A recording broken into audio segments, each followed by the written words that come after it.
Hi, my name is Bill Miller, and I'm an estate and elder law attorney in Alabama. I have offices in Anniston and in Birmingham.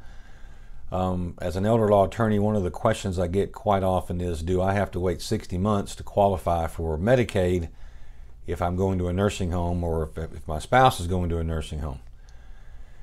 And the answer to that is no.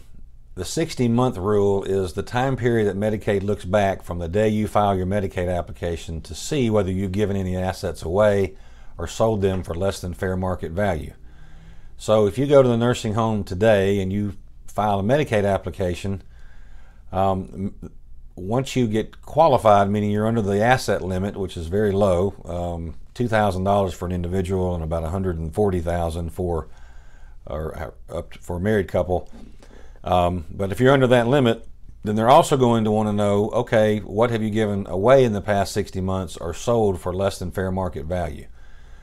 And for every $6,400 you give away, that creates a 1-month penalty.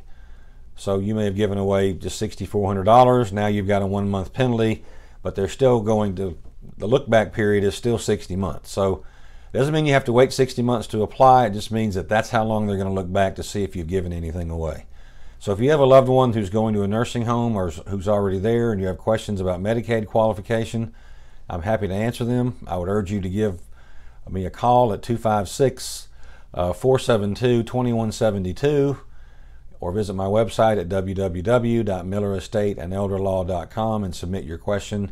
But in a 10-minute phone call, I can tell you how much money we can help you protect and how we can help you get qualified for Medicaid. I look forward to talking to you.